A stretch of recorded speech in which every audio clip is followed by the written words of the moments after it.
नमस्कार, AGCN news पर आपका स्वागत है। मैं हूं मनीषा राणा। प्रस्तुत है आज का मुख्य समाचार। तमिलनाडु सरकार का चौंकाने वाला फैसला, बजट से हटाया रुपए का प्रतीक चिन्ह। तमिलनाडु सरकार ने बजट 2025 से पहले एक ऐसा ऐतिहासिक कदम उठाया है। चेन्नई तमिलनाडु सरकार ने अपने तमिलनाडु बजट 2025 से 26 में रुपए के प्रतीक को तमिल भाषा के प्रतीक से बदल दिया है। पिछले बजट में भारतीय मुद्रा का प्रतीक र था, जबकि इस बार इसमें बदलाव देखा गया। स्टालिन सरकार ने पूरे देश में चलने वाले सिंबल को ए सिंबल से रिप्लेस कर दिया है, जिस पर सियासी बवाल तय है।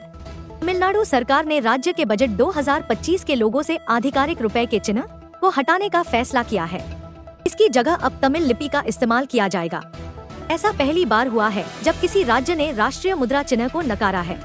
इस तरह तमिलनाडु सरकार ने नेशनल एजुकेशन पॉलिसी (NEP) के विरोध में अपना रुख और मजबूत किया है। यह फैसला केंद्र और तमिलनाडु सरकार के बीच हिंदी थोपने के विवाद के बीच लिया गया है। तमिलनाडु सरकार ने NEP 2020 के तहत लागू की गई 3 भाषा नीति को लागू करने से इनकार किया है।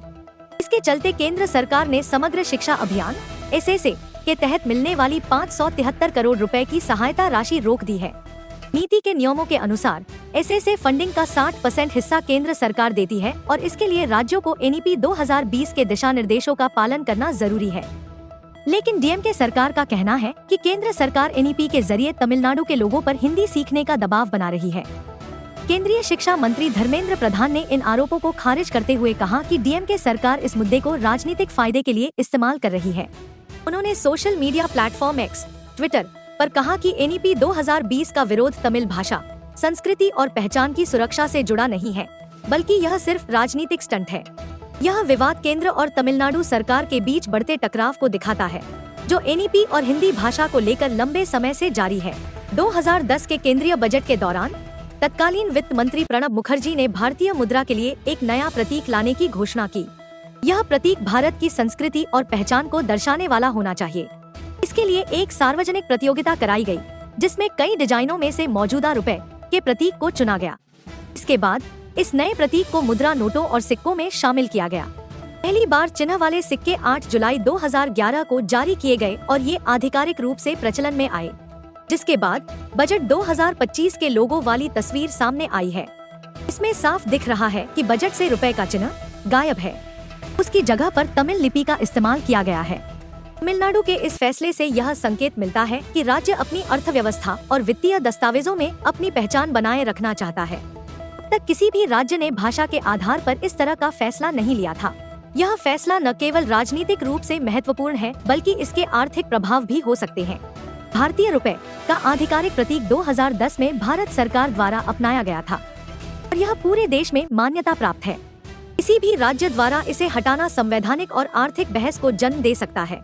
विशेषज्ञों का मानना है कि यह कदम तमिलनाडु और केंद्र सरकार के बीच नए तनाव को जन्म दे सकता है, क्योंकि यह आर्थिक नीतियों के प्रति राज्य की स्वतंत्रता को दर्शाने का प्रयास भी है। रुपया भारतीय मुद्रा का आधिकारिक प्रतीक है, जिसे 15 जुलाई 2010 को अपनाया गया था। इसे उदय कुमार धरणी ने डिजाइन किया था, जो देवनागरी र और रोमन R का मेल है, जिसमें ऊपर 2 सीधी छोटी लाइनें लगी हैं, जो भारतीय तिरंगे का संकेत देती हैं। यह दुनिया की उन चुनिंदा मुद्राओं में शामिल है जिनका अपना खास निशान है, जैसे डॉलर, यूरो और पाउंड। इसका यूनिकोड U+20B9 है, जिससे इसे डिजिटल रूप से आसानी से इस्तेमाल किया जा सकता है। इस निशान ने भारतीय रुपए को वैश्विक स्तर पर अलग पहचान दी है। Days are within March. The last date of the financial year of 2025 is up to 31st March. Government of India is open and ready.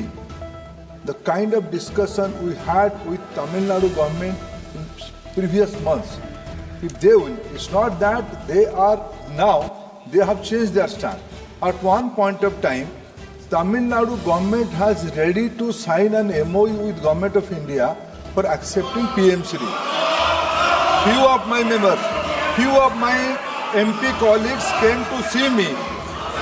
They came to the honorable member who raised the question. She also came to see me with honorable Education Minister of Tamil Nadu. They agreed. They went there. They have a U-turn. It is their problem. Let them come. And Government of India is open on this issue. Many more speakers are, many more non-BJP state, especially Congress, Karnataka. Let me give the example. Karnataka is accepting the NEP and they have... आज के लिए बस इतना ही। मुझे दीजिए इजाजत। नमस्कार।